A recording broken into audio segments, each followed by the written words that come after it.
सर्वप्रथम तो यहाँ पर अभी हम सबों के बीच में मंचासीन मुख्य अतिथि के रूप में हमारे थाना क्षेत्र के उप निरीक्षक रिशु कुमारी जी हम सबके बीच अपना कीमती समय निकाल करके हमारे मंच पीठ पर मंचासीन हुए। इसके लिए मैं अपनी पूरी टीम की ओर से, अपनी शाखा की ओर से उन्हें हार्दिक धन्यवाद कहता हूँ और आभार व्यक्त करता हूँ। तत्पश्चात यहाँ आज नारी शक्ति के रूप में मौजूद हमारे जितने भी बहन स्वरूप छात्राएं यहाँ पर मौजूद हैं, उन सबों को आज के शुभ दिन पर नमन करता हूँ। मेरे सहायक शिक्षक गुड्डू कुमार और इस संस्थान के ऑफिस इंचार्ज की भूमिका निभा रही अमृता कुमारी, इनका भी धन्यवाद करता हूँ। और कार्यक्रम के प्रारंभ से पहले जो इस कार्यक्रम की रूपरेखा है, मैं इसके बारे में अल्प चर्चा अपने मुख्य अतिथि और छात्र छात्राओं के बीच रखना चाहूँगा। वैसे तो पूरे वर्ष में कई ऐसे महत्वपूर्ण दिन आते हैं, पर हम यदि किसी दिन को सेलिब्रेट करते हैं, मनाते हैं, तो उसका अपना एक उद्देश्य होता है। अगर आज के इस शुभ दिन का, विशेष दिन की चर्चा करूं मैं, तो शायद ये समय कम पड़ेगा, शब्द कम पड़ जाएंगे, इतनी महत्वता इस दिन की है। चूंकि मैं अपने संस्थान में किसी भी कार्यक्रम का उद्देश्य बच्चों को सीखने का रखता हूं कि वो बहुत सारी चीजें सीख पाए।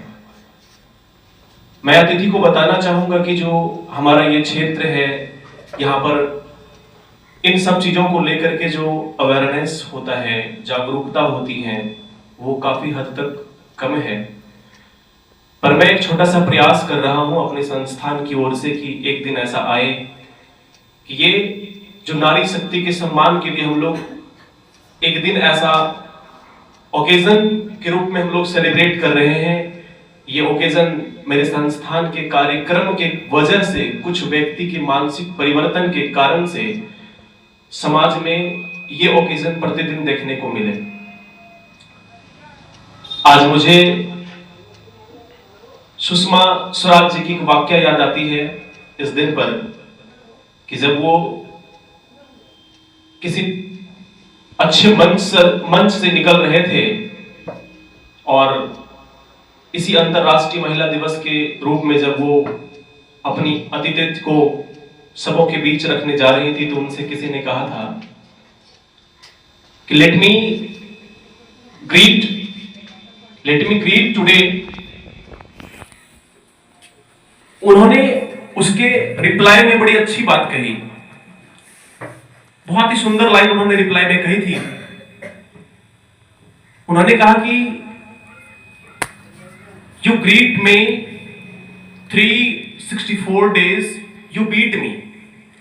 364 days you beat me, and 365th day you greet me.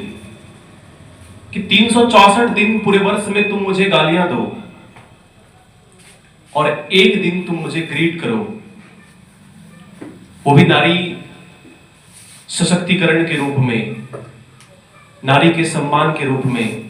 एक दिन आप मुझे ग्रीट करें और प्रत्येक दिन आप मुझे बीट करें, गाली दें, ऐसा उनका स्टेटमेंट था। ये बहुत ही बुरी बात है।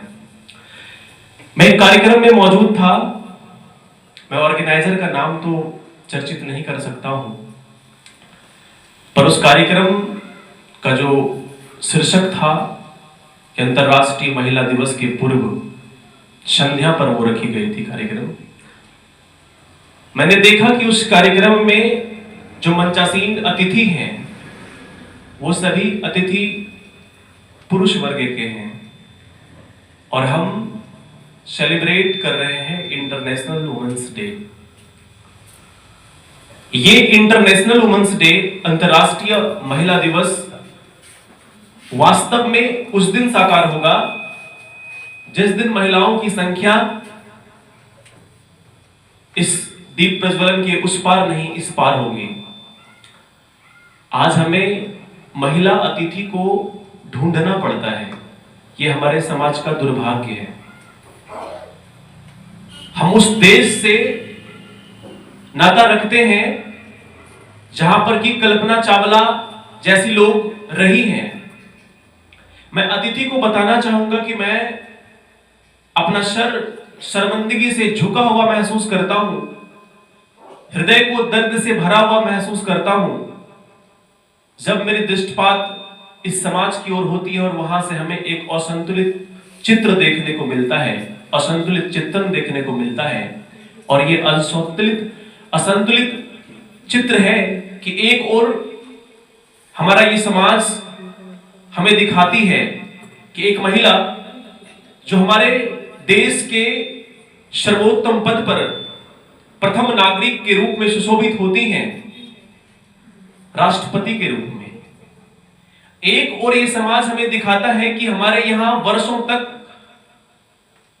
कार्य कर रही एक प्रधानमंत्री के रूप में इंदिरा गांधी जैसी महिला हुई है। एक और हमें दिखाता है कि संतोष यादव जैसे नन्हे महिला के पांव ने हिमालय को कई बार नापा है। एक और हम ये देख पा रहे हैं कि आज हमारे इस कार्यक्रम के मुख्य अतिथि के रूप में एक महिला शोभायमान है हमारे बीच में, और वो किसी परिचय की मोहताज नहीं है। ये सभी निश्चय ही भारत की प्रतिष्ठा को बढ़ा रही हैं, ये हमें हमेशा गौरवान्वित करते हैं। पर वहीं असंतुलन चित्रण की दूसरी ओर अगर देखें, दूसरे पहलू को देखें, तो यही महिला जो ना तो गर्भ के अंदर सुरक्षित है, ना ही गर्भ के बाहर सुरक्षित है। गर्भ से बाहर 2 वर्ष की महिला हो या 60 वर्ष की वृद्धा हो, ये दोनों आज के समय में अपने आप को असुरक्षित महसूस कर रहे हैं।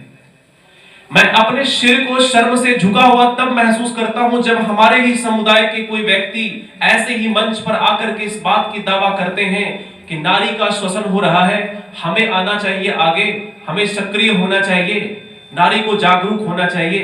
मेरा एक सवाल उनसे है कि इस नारी का शोषण कर कौन रहा है? आखिर अगर नारी अपने आप को असुरक्षित महसूस कर रही है तो ये किन से असुरक्षित महसूस कर रही हैं? कहीं न कहीं इन्हें असुरक्षा से जुझाने वाले हम पुरुष ही हैं।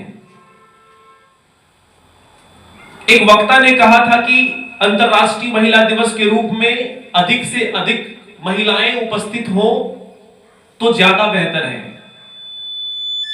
संयोग से मैं उस कार्यक्रम के विपक्ष में मैंने भाषण दिया था, तो विपक्ष के रूप में मैंने वहां पर भी इस बात पर टिप्पणी की कि मेरे ख्याल से ऐसे कार्यक्रम में अधिक पुरुष हो तो ज्यादा बेहतर है, क्योंकि मेरा अपना ऐसा संदर्भ है, मेरा ऐसा व्यक्तिगत विचार है कि जागरूकता की आवश्यकता पुरुष वर्ग को है, महिला वर्ग को नहीं। जब भी कभी नारी स्वरूपा की बात होती है, शक्ति स्वरूपा की बात होती है, तो हम कहते हैं the empowerment woman who is blessed with education.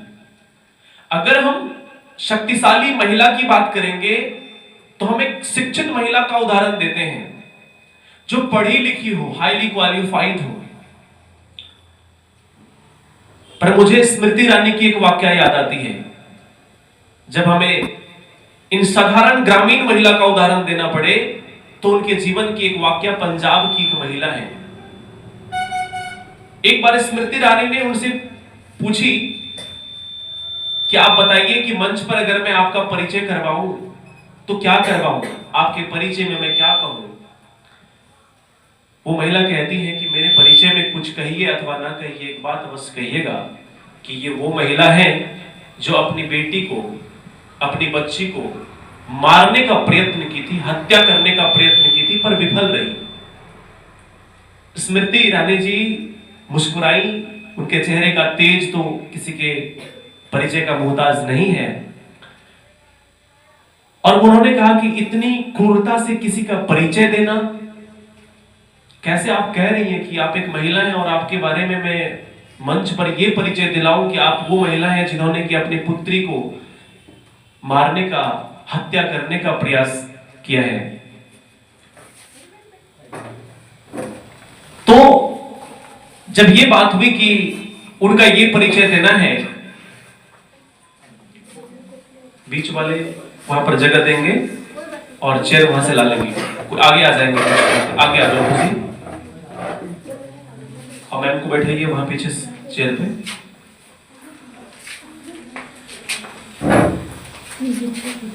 एक चेयर यहां भी है ज्योति, इसे भी पीछे कर सकते हैं।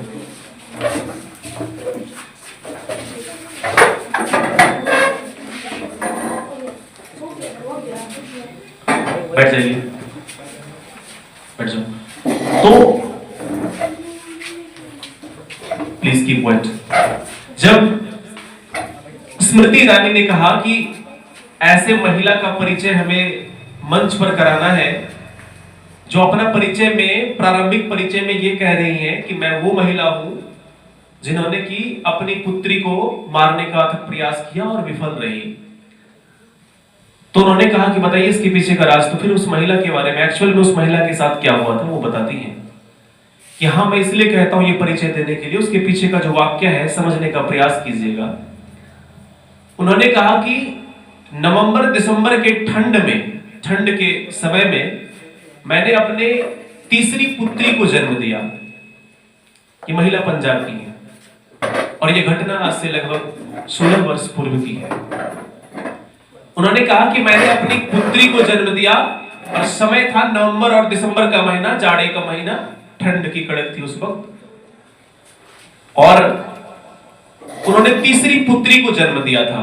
तो उनके पतिदेव जी का कॉल आता है और ये कहा जाता है कि अगर घर में रहना है, अगर तीसरी बार जो जन्म हुआ, जब वो प्रसव के लिए अस्पताल जा रही थी तो उनके पति ने कह दिया था कि अगर इस बार भी पुत्री का जन्म हुआ तो वापस इस घर में नहीं आना है। और वो महिला गई और ईश्वर का ऐसा भाग्य उनका अपना कि उन्हें तीसरी पुत्री जन्म हुई, तीसरी पुत्री प्राप्त हुई। इसके पश्चात महिला काफी दुखी हुई। इतने में महिला का अपना भाई, सगा भाई, वो आते हैं और कहते हैं कि जीजा जी से मैंने फोन पर बात किया है, उन्होंने कहा कि अगर आप इस तीसरी पुत्री का निपटारा करके घर आए तो आप घर में रह सकते हैं। अर्थ ये निकल रहा था कि आप तीसरी पुत्री को जब घर से कॉल हुआ तो उसको उस तरीके से मार दिया जाए ताकि ना तो ये बात कानून को पता चले और ना ही उन पर कोई इल्जाम आ पाए और वह दोषी होते हुए निर्दोष करार उनको दिया जाए और समाज में वो अच्छा जीवन व्यतीत कर सके।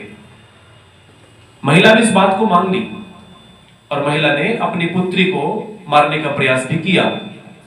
उन्होंने क्या किया कि नवंबर और दिसंबर का ठंड का महीना था, बाहर एक खटोले पर अपनी बच्ची को सुला दिया और ठंड का महीना था तो इन्होंने सोचा कि 3 दिन की बच्ची है, 2 दिन हुई है, तो तीसरी दिन 2 दिन की बच्ची क्या ही उस ठंड में रह पाएगी पूरी रात, वो भी तो ठंड में, कड़क में उस बच्ची को छोड़ दिया गया। और जो उसकी माँ थी, वो महिला, वो अंदर जाकर के प्रतीक्षा की कि सुबह जगेंगे और जोरों से बस रो देना है, समाज के कुछ लोग आएंगे, पुलिस भी आएंगी, पुलिस तो समझ लेंगी पर खैर रफा दफा कर देंगी। ऐसा होता भी है। तो इसी उद्देश्य से महिला ने ऐसा किया। पर जब इस क्रम में महिला को नींद आ जाती है और सुबह जब महिला उठ करके देखती है, जाकर उस खटोले के पास जब महिला पहुंचती है तो उन्हें अपनी पुत्री का जो शरीर है वो सर से लेकर पांव तक को देख रही है कि शरीर नीली हो चुकी है पर पुत्री अभी भी जिंदा है। उस महिला को वहां से सीख मिला, एक ज्ञान मिला, जो महिला बताई कि उसी वक्त मुझे इस बात का ज्ञान हुआ कि मेरी ये 2 दिन की नन्ही बच्ची पूरी रात अपनी मौत से लड़ सकती है, तो क्या मैं इस उम्र में अपने पति से नहीं लड़ सकती? और बहुत बड़ा उन्हें सीख मिलता है और वो पुत्री आज के डेट में भी अपने भारत में अच्छे पदों पर विराजमान है। सुनकर काफी अच्छा लगता है। 15 वर्ष से ही वो काफी अच्छा काबिलियत उनका जो है लोगों के बीच दिख रहा है। अब सवाल ये उठता है कि जो नारी के लिए, हम नारी के सम्मान के लिए जो इस दिन की प्रतीक्षा पूरे वर्ष करते हैं, ये किस हद तक जायज है, ये हमें देखना पड़ेगा। ये हमें सोचने की आवश्यकता है। हमें सिर्फ किसी भी दिन को सेलिब्रेट कर लेने से नहीं होगा, इसका अपना क्या पर्पस है वो हमें थोड़ा समझना पड़ेगा। ये जो समाज में कई कुरीतियां जो नारी को लेकर के चल रही हैं, चर्चा करें तो लंबी होगी, खैर कम समय में चीजों को आगे बढ़ानी है, तो ये चीजें बदल सकती हैं। और इसको बदलने के मात्र दो ही तरीके हैं। एक तो इंसान की सोच और दूसरा हमारे सिस्टम का खौफ, हमारे विधि व्यवस्था का खौफ। हमें लगता है कि हमारा समाज किसी न किसी मायने में तो सोच रहा है, कल भी सोचता था, आज भी सोच रहा है और कल भी सोचेगा। पर हमारा जो सिस्टम है ना, ये कहीं ना कहीं अपनी खौफ को नकारात्मक दिशा दे रही है। अगर सिस्टम सकारात्मक हो तो ऐसे चीजों का सामना करना नहीं पड़ेगा। और अगर मेरा व्यक्तिगत विचार माना जाए तो नारी के साथ जितना भी शोषण हो रहा है, ये नारी जिस भी समस्याओं का समाधान, जिस भी समस्याओं से जूझ रही है, इसके लिए जिम्मेदार सिर्फ और सिर्फ वो नारी है, बाकी और कोई दूसरा नहीं है। थोड़ा चुभती है बातें, बुरी लगती है, पर यही सच्चाई है। आप देखिए, महात्मा गांधी का एक कहना था, महात्मा गांधी का सोच था। महात्मा गांधी कह गए थे कि हम इस अपने देश को आजाद उस दिन मानेंगे, स्वतंत्र उस दिन मानेंगे जिस दिन हमारे देश की महिलाएं अर्धरात्रि में खुद को सुरक्षित महसूस करेंगी। और दिन वो आ गए हैं कि महिलाएं रात्रि तो बाद की बात है, दिन के उजाले में असुरक्षित महसूस कर रहे हैं। अरे दिन के उजाले तो बहुत दूर की बात है, गर्भ के अंदर भी महिलाएं अपने आप को असुरक्षित महसूस कर रहे हैं। और दुख की बात तो यह है कि वो गर्भ भी एक नारी का ही है। एक नारी के गर्भ में होकर के एक नारी अपने आप को असुरक्षित महसूस कर रही है और हम जिम्मेदार किसी और को ठहरा रहे हैं। हमारा इंटेंशन क्या है? हम जो भी जीवन में करना चाहते हैं ना, वो आगाज इस एकेडमिक कैरियर से ही होती है। हमारे कई बंधु शिक्षक हैं जो अभी शिक्षा प्रसारण में अपनी बेहतर भूमिका शायद निभा रहे होंगे। दिन रात लगे पड़े होते हैं कि बच्चों का रिजल्ट कैसे सकारात्मक हो, बच्चों का रिजल्ट कैसे, अगर बोर्ड एग्जाम दे रहा है तो 500 में 499 या 500 में 500 कैसे आ जाए। मैंने देखा है, मैं क्लास में चर्चा भी करता हूं कि मेरे एक साथी उप निरीक्षक के पद पर मेरे साथ पढ़ाई करने वाले, मेरे लॉज में रहने वाले परमानंद कुमार जी आज हमारे बीच नहीं है। बहुत मेहनत की थी उन्होंने और जैसे सब इंस्पेक्टर बने, एक आध साल के अंदर हेल्थ इशू या जो भी परेशानी हो, हमारे बीच वो नहीं रहे। भगवान उनकी आत्मा को शांति प्रदान करे। पर हाँ, उनके जीवन से कई कुछ सीखने को मिला मुझे। मैं देखता था कि दिन रात वो एक कर देते थे, ना खाना खाते थे ना और कोई चीजें हैं। एक बात तो भाई तुम्हें समझना पड़ेगा कि पढ़ाई का अल्टीमेट गोल क्या है।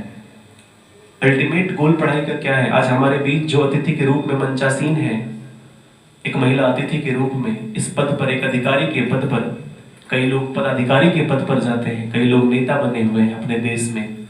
इतने बड़े, सबसे विश्व के सबसे बड़े गणतंत्र में कई ऐसी महिलाएं हैं जो नेता की भूमिका निभा रही हैं।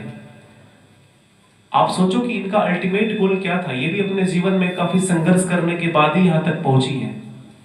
इनका अल्टीमेट गोल क्या? इस पद पर सिर्फ पहुंचना होगा। अगर सिर्फ इनका अल्टीमेट गोल ये था कि इस पद पर ये पहुंचेगी और जो मासिक वेतन इनको मिलता है उस वेतन के लालच में आकर के ये सिर्फ नौकरी के लिए आती, तो आज ये आप सबों के बीच मौजूद नहीं होती। सरकार इन्हें इस कार्यक्रम में आने के लिए अतिरिक्त वेतन नहीं देंगी और ना ही यहाँ पर ये किसी इन्वेस्टिगेशन के लिए आई हुई है जिसके पश्चात कोई ऐसा रिजल्ट इनको हाथ लग जाने के बाद शायद इन्हें कुछ मुनाफा हो पाए। ऐसा कुछ भी नहीं है। जब तक कि किसी व्यक्ति को एक शैक्षणिक कैरियर से, शिक्षा से उनकी अगर अपना व्यक्तिगत लगाव नहीं है तो वह ऐसे कार्यक्रम में मौजूदगी अपना नहीं देंगे। सबके जीवन में कीमती समय होता है, सबके जीवन का समय कीमती होता है। मैं क्लास में कहता हूं कि दो चीजों को समझना, waste of time, invest of time में डिफरेंस को जानना बहुत जरूरी है। कई बच्चे ऐसे हैं, दुर्भाग्य के साथ हमें कहना पड़ता, मैं काफी अपने आप को आघातित महसूस कर रहा हूं कि कई ऐसी बच्चियां, हमारे संस्थान की ऐसी कई बच्चियां हैं जो कि मैं प्रतिदिन उनको प्रेरित करता हूं, इसके पश्चात भी उन्होंने आज ऐसे कार्यक्रम से अपनी दूरी बनाई है, वो ऐसे कार्यक्रम में मौजूद नहीं है। वजह चाहे जो भी हो सकता है कि उनकी व्यस्तता अधिक हो, किसी कार्य में वो व्यस्त हो, मैं नहीं जानता क्या कारण है, पर मैं समझता हूं कि उनसे ज्यादा व्यस्त मैं हूं। मेरे पास ऐसे कई कार्य हैं, 3 शाखाओं को मैं चला रहा हूं, इसके अतिरिक्त मैं ऑनलाइन वर्क में भी जुटा हुआ हूं, वहां से भी मैं कार्य करता हूं, रात के 11 बजे तक हमारा काम चलता है। फिर भी मुझे लगता है कि मेरे पास बहुत टाइम है, I have lot of time. ये जानना पड़ेगा दो चीजें, कि पॉजिटिव कोई ऐसा कार्यक्रम हो रहा हो, प्रोग्राम्स हो रहा हो, तो वहां पे आपके पास एक व्यू आना चाहिए, I have lots of time. और अगर कहीं ज्ञान की बातें हो रहा हो तो आपका मस्तिष्क कहे I have nothing, I know nothing, कि मैं कुछ नहीं जानता हूं। इस भाव से अगर आप आओगे किसी कार्यक्रम में तो आप बहुत कुछ सीख जाओगे। हमारा भी प्रारंभ यहीं से हुआ है, हम आज भी एक छात्र हैं, एक स्टूडेंट हैं, हम आज भी प्रयास कर रहे हैं चीजों को सीखने का। कई ऐसे शिक्षक हैं जिनको ऐसा लगता है कि वो एक शिक्षक हैं, और आपको पता होगा कि जब हम लोग शिक्षक दिवस सेलिब्रेट करते हैं तो सर्वपल्ली राधाकृष्णन वहां एक बहुत अच्छी अपनी लाइन दिए हुए हैं कि I am not a teacher, I am only a student of mathematics, philosophy, psychology, किसी भी सब्जेक्ट के जो है वो समझते हैं कि मैं उस सब्जेक्ट का स्टूडेंट हूँ, मैं टीचर नहीं हूँ। तो पहली बात तो ये होना चाहिए। और दुख इसलिए होता है कि मैं कभी क्लास में भी ऐसा चीजें बताता हूँ, फिर भी बच्चे पता नहीं क्यों आज के दिन इस कार्यक्रम से दूरी बनाए। तो खैर ये तो उनका अपना जिम्मा है। बिंदु ये है कि नारी असुरक्षित है एक नारी से, और मंच पर आकर हम जैसे पुरुष अगर ये कहते हैं कि नारी असुरक्षित है, नारी आओ आगे बढ़ो, आओ कुछ बोलो अपने बारे में, अपनी शक्ति को तुम पहचानो, ऐसा अगर हम जैसे पुरुष कहते हैं तो पुरुष के लिए भी ये कहना बहुत गंदी बात है, गलत बात है। शायद उन्हें इस बात की जानकारी नहीं है कि जो महिला का करप्शन है उसमें पुरुष का ना 7% तो 80% तो उनका ही योगदान है। अब कहेंगे क्या, मैंने एक शिक्षक से सुना कि दहेज प्रथा बहुत बुरी चीज है। आज नारी का ये दिन है तो आपका हर चीज चर्चित होता है, हर चरण को चर्चे में लाया जाता है। दहेज प्रथा बहुत बुरी चीज है। इस दहेज प्रथा को फॉलो कौन कर रहा है, इसके फॉलोवर्स कौन हैं? आप नारी हैं, और फॉलोइंग भी कौन है? हम जैसे पुरुष हैं। अब ये पुरुष, इनका स्टेटमेंट शिक्षक के रूप में एक स्टेटमेंट हमें मिला कि नहीं, पुरुष की कोई गलती नहीं है, तिलक या दहेज उसके पिताजी लेते हैं। तो दुर्भाग्यपूर्ण, शिक्षक के मुंह से तो मैं ऐसा सुनना कतई उम्मीद भी नहीं करता, क्योंकि पिताजी हो, देने वाले लड़की के पिताजी हो, लेने वाले लड़का के पिताजी हो, दोनों ही पुरुष ही हैं, कोई महिला नहीं है, दोनों ही पुरुष हैं। और इसके लिए जिम्मेदार मानता हूं मैं नारी को कि अगर आप अभी जो आज ऐसे कार्यक्रम में आने के लिए महिला को समय नहीं मिला, बच्चे जब बैठते हैं क्लास में पढ़ाई करने के लिए उनको जगह नहीं मिलता है, दिक्कतें होती हैं, और आज कार्यक्रम में काफी जगह खाली है क्योंकि उन्हें अलग अलग कार्य है, अपने कार्य में व्यस्त हैं, आज के दिन भी उनको समय नहीं मिला। आप पढ़ाई करने के बजाय, अच्छी शिक्षा पाने के बजाय, प्रतिस्पर्धा में अपने आप को जुझाने के बजाय समाज की उस कुरीतियों में अपने आप को जुझाते हो जो कि तुम्हें उस तिलक दहेज का सामना करवाता है। अगर तुम पढ़ करके अपने जीवन में अच्छे कैरियर को पा लेते हो, अच्छे ओहदे को पा लेते हो, ये तिलक जैसी चीजें नहीं आएगी। मैं क्लास में हमेशा कहता हूं, क्योंकि मैं कंपटीशन वालों को भी पढ़ाता हूं, तो मैं कंपटीशन वाले क्लास में हमेशा कहता हूं, जो बच्चे रेलवे और बैंक की तैयारी करने आते हैं ना, मैं उनको हमेशा कहता हूं कि भाई 2 कैटेगरी के लोग हमारे बीच पढ़ रहे हैं, एक नर समुदाय के लोग हैं और एक मादा समुदाय के लोग हैं।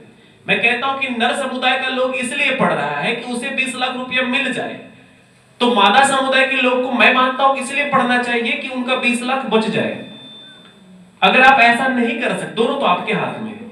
आपका डिमांड कहा जाता है supply as per demand, economics का कॉन्सेप्ट है। तो जैसा आपका डिमांड होगा ना, सप्लाई समझ आपको वैसा ही करेगा। आपका डिमांड ये है कि मैं किसी प्रकार से इंटरमीडिएट, बिहार विद्यालय परीक्षा समिति द्वारा आयोजित इंटरमीडिएट की परीक्षा पास कर लूं और फिर घर में हाथ बटाऊं काम में, और तिलकम मांझी से किसी शंभुगंज जैसे विद्यालय से, एसएसपीएस जैसे विद्यालय से स्नातक करूं, जहां की जिस दिन परीक्षा देनी होती है उस दिन बच्चे गैस पेपर खरीदते हैं कि सीधा गैस पर लेकर के जाएंगे कॉलेज में और लिख करके आ जाएंगे। ऐसे स्नातक, ऐसे कॉलेज से आप क्या करें, स्नातक कर लें, और घर वाले को जैसे दिखा कि हमारी बेटी स्नातक की डिग्री ले ली है, वो किसी अच्छे लड़के से आपका विवाह कराएंगे, और लड़का और लड़की के बीच का जो डिस्टेंस होगा वो धरा और आकाश का डिस्टेंस होगा। जो जमीन और आकाश का दूरी है ना, ये दूरियां होती है उन दोनों के बीच में। एक किए हुए हैं परास्नातक, लड़कियां हैं मैट्रिक पास। लड़कियों को इंग्लिश में अपना इंट्रोडक्शन देना नहीं आता, 4 शब्द लिखना नहीं आता, और लड़के हैं अच्छे वक्ता, और उनको झेलना है क्योंकि पैसे मिले हैं। 20 लाख मिलेगा तो वो तो मैट्रिक पास तो क्या, अगर कोई हमें लगता है निरक्षर भी हो तो कोई बात नहीं, 30 लाख होगा, वहां 10 लाख और ज्यादा होगा। मैं सामना कर रहा हूँ, आसपास देख रहा हूँ कि जिनकी यहाँ क्या होता है कि लड़कियां कम पढ़ी हैं, 5 लाख और ज्यादा दे देंगे, कोई बात नहीं, काम चल जाएगा। तो ये डिमांड तो आपका है। अगर आपने नहीं पढ़ा तो आप एक पढ़े लिखे जीवन साथी होने की कामना आप क्यों करते हो, ऐसी इच्छा आप क्यों रखते हो? और यदि तुम ऐसी इच्छा रखते हो तो तुम पढ़ते क्यों नहीं? तुम जीवन में शिक्षित होते क्यों नहीं हो? तुम उस और अग्रसर होते, तुम्हें कोई जगाएगा? आज के इस अंतरराष्ट्रीय महिला दिवस का थीम रखा गया ना अपने देश में, क्या थीम है, कोई बताएंगे? हाँ, एक्सेलरेट एक्शन का मतलब क्या होता है? कार्य में तेजी लाना, जल्दी करो। समझ में आ रही बात? तुम्हारे देश, तुम्हारा ये तंत्र जो चल रहा है, संविधान जो है तुम्हारे यहाँ, मैं पॉलिटी पढ़ाता हूं तो एक चीज बताता हूं ना कि एडमिनिस्ट्रेटिव अलग चीज है और कॉन्स्टिट्यूटिव अलग चीज है, संविधान अलग है और प्रशासनिक जो होता है वो अलग चीजें हैं। ये दोनों तंत्र तुम्हें कहते क्या है कि तुम जागरूक हो चुके हो, तुम जग चुके हो, तुम्हें अपनी शक्ति का आभास हो चुका है, अब तुम अपने इस क्रियाविधि में तेजी लाओ और जहां पहुंचना है जल्दी पहुंचो। पहले तो दुख की बात ये कि आप आज जागृत होंगे, ऐसी बात नहीं। आप कल जागृत थे, बीच में आप सो गए, क्योंकि जो आप हमेशा एक इंदिरा गांधी और कल्पना चावला जैसे, प्रतिभा देवी सिंह पाटिल, संतोष यादव जैसे महिलाओं की नाम लेकर के ऐसे कार्यक्रम में अपनी ओर तालियां जो बटोरने का प्रयास करते हो ना, ये कल की लड़कियां थी, ये कल की महिलाएं थी, और कल महिलाएं जागृत थी, इतिहास प्रमाण में है। और उसके बाद हम क्या किए? बस सिर्फ और सिर्फ उनको एक उदाहरण बना करके अपने आप को गौरवान्वित महसूस कराते रह गए। इंदिरा गांधी ने प्रधानमंत्री बनी, अभी हमारे बीच मंचा सिंह है सब इंस्पेक्टर के रूप में, हाँ ये सब इंस्पेक्टर बनी, इनका हम उदाहरण दे रहे हैं, लेकिन आप में से कोई प्रयास मत कर रहा है कि सब इंस्पेक्टर बनना है। बस इन्हें देखना है, तस्वीर घर में जाके लगा लेना है, हाँ मैं सब इंस्पेक्टर के साथ एक फोटो खिंचवाया, ये रहा, ऐसे ऐसे ये महिलाएं बहुत अच्छी हैं, ये इन्होंने आया कार्यक्रम में ऐसे ऐसे की। आप बनने का प्रयास मत करना, आप बस एक उदाहरण देते रहना। तुम जीवन में कभी भी पूजे नहीं जाओगे जब तक तुम किसी के फॉलोइंग में रहोगे, फॉलोवर्स में रहोगे। तुम्हारा फॉलोवर्स होना चाहिए। मैं किसी का फॉलोवर्स बनना पसंद नहीं करता। यकीन मानो मेरे साथ अभी ऐसे ऐसे व्यक्ति, मैं इस कार्यक्रम में उस तरीके से मैं अभी नहीं कर पाता, मैं अपना कमी महसूस करता हूं, मेरा संस्थान अभी इसकी योग्यता नहीं रखती। ऐसे ऐसे व्यक्ति हैं, ऐसे ऐसे प्रतिभाशाली लोग हैं, उनको अगर आप सुनना शुरू करोगे, दिन भर बैठ करके सुनते रह जाओगे, उनके शब्द खत्म नहीं होंगे। ऐसे ऐसे व्यक्ति हैं, महिलाओं में है, मैं पुरुष की बात नहीं कर रहा हूं। और तुम क्या कर रहे हो? अपने आप से जरा सा प्रश्न करो। एक कई महिलाएं तो घर में अपने आप को प्रसन्नता फील करा रही होंगी आज कि कोई बात नहीं, आए तो अपना टाइम बचाओ। तो कहने का अर्थ यही है कि एक विशेष सुझाव, एक विशेष आग्रह आप तमाम नारी स्वरूपा से और जो मंचासीन नारी स्वरूप में हमारे बीच हैं उनसे भी, कि ऐसे दिवस पर, ऐसे कार्यक्रम पर 10 बड़ी बड़ी वादे, 10 बड़ी बड़ी नारी की समस्या को 10 के बीच में चर्चित करने से बेहतर है कि नारी की किसी एक समस्या को नोट आउट करें, नोट डाउन करें अपने कॉपी में किसी एक बड़ी समस्या को, और पूरे वर्ष में संकल्पित होकर के उस समस्या के समाधान के लिए खुद को नियमित रखें पूरे वर्ष। और वर्ष के अंत में आकलन करें कि पिछले अंतरराष्ट्रीय महिला दिवस पर जो हमने शपथ ली थी कि आज के बाद हम किसी अन्य महिला के अधिकार का हनन नहीं करेंगे, क्या हम इस बात को फुलफिल कर पा रहे हैं? पूरे वर्ष हमने इस चीज का पालन किया है? इस बात पर अमल करें वर्ष के अंत में। बेहतर होगा। 50 बातों पर हम चर्चा करेंगे जरूरी नहीं है। इसीलिए एक मुद्दे को आज हर कोई लीजिएगा और प्रयास कीजिएगा कि पूरे वर्ष आप उन चीजों में अपनी भूमिका सक्रिय अदा कर पाए, उस समस्या का समाधान ढूंढने में।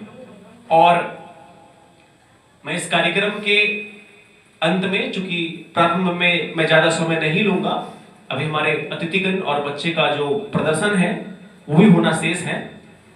मैं अंत में जो चीजें हैं, जो परेशानियां हैं, मैं अपने अतिथि से अवश्य ही उस बात को साझा करना चाहूंगा। जो मेरी ड्यूटी है वो तो मैं करूंगा, और जो आपकी ड्यूटी है मैं आग्रह करूंगा कि प्रयास करें, आप सभी छात्र छात्राएं भी करें, और मेरे संपर्क में जो आएंगे मैं कोशिश करूंगा कि वो करें। अपनी वाणी को विराम देने से पूर्व एक छोटी सी कविता जो मैं कई बार कहा करता हूं, कई बार मैंने कहा है, वो मैं आप सबों के बीच रखता हूं। प्रयास करना समझने का। कविता में कई चीजें हैं।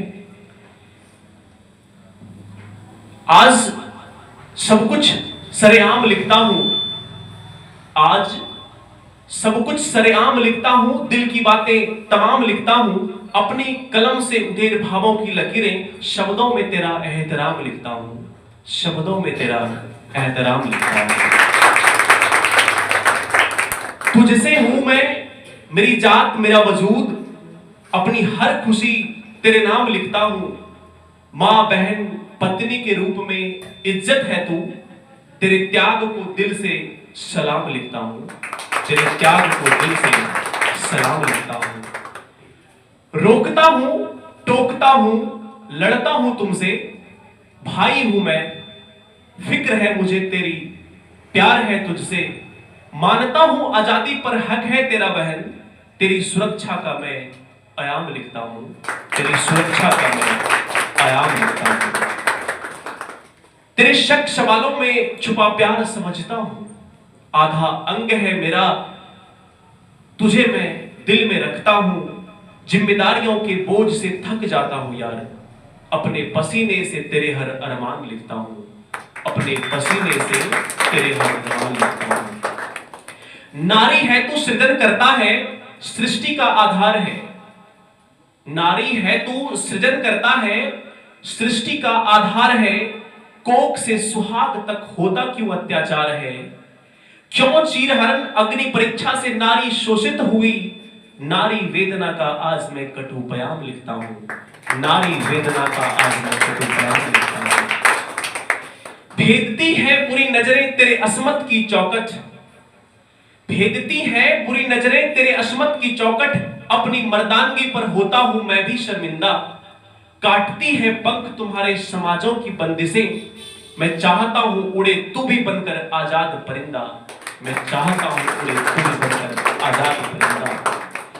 सशक्त सबल मर्दानगी बन तू हो आत्मनिर्भर, अधिकारों को पहचान तेरा अस्तित्व हो प्रखर, अपने सामर्थ्य से लिख सफलताओं का इबारत, अपनी कलम से तुझे ये पैगाम लिखता हूं, अपनी कलम से तुझे ये पैगाम लिखता हूं।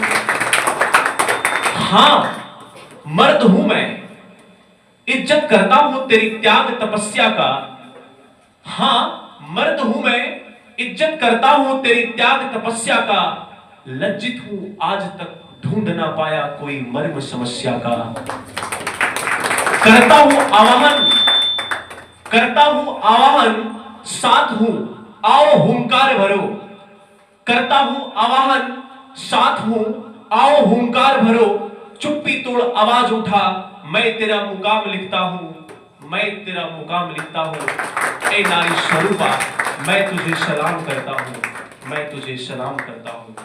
और अब मैं चाहूंगा कि हमारी दो छात्रा अमृता कुमारी और निकिता भारती जो मंच संचालक के रूप में आज अपनी भूमिका अदा कर रही हैं, इनके लिए मैं विशेषकर अपने सभी अतिथि से और मुख्य अतिथि से आग्रह करूंगा कि इनकी अगर कोई गलतियां हो तो इन्हें आप नजरअंदाज करेंगे और आप इन्हें अपना आशीष प्रदान कर ही जाएंगे, क्योंकि हमारे संस्था में ऐसे कई व्यक्ति हैं जो बहुत अच्छे तरीके से मंच का संचालन कर सकते हैं और बड़े बड़े मंचों का संचालन किए हैं, पर मेरी कोशिश ये है कि उन्होंने तो बड़े बड़े मंच का संचालन किया, हमने किया, पर कोशिश कि हमारी छोटी छोटी जो बहनें हैं, जो छात्राएं हैं, ये भी आगे बढ़े। और आज चूंकि नारी के लिए विशेष दिन है, मैं वैसे विशेष दिन नहीं मानता, क्योंकि मेरे लिए प्रत्येक दिन नारी का सम्मान अहम रखता हूं मैं, पर फिर भी अगर एक महिला इस मंच का संचालन कर रही है तो मैं इससे काफी अपने आप को गौरवान्वित महसूस करता हूं कि ऐसी महिला, ऐसी छात्रा मेरे संस्थान में है, और मैं अपने शुभ शब्दों से उन्हें आशीष देता हूं और अपने मंच संचालक के रूप में भूमिका निभा रही दोनों छात्रा से आग्रह करता हूं कि आप इस कार्यक्रम को अग्रसर करें, और बाकी छात्र छात्राएं हमारे कुछ चीजों में भाग लिए हुए वो भी अपनी कला का प्रदर्शन करेंगे और अतिथि का संबोधन भी होगा। ये मंच संचालक अपने तरीके से अग्रसर करेंगे। जय हिंद, जय भारत।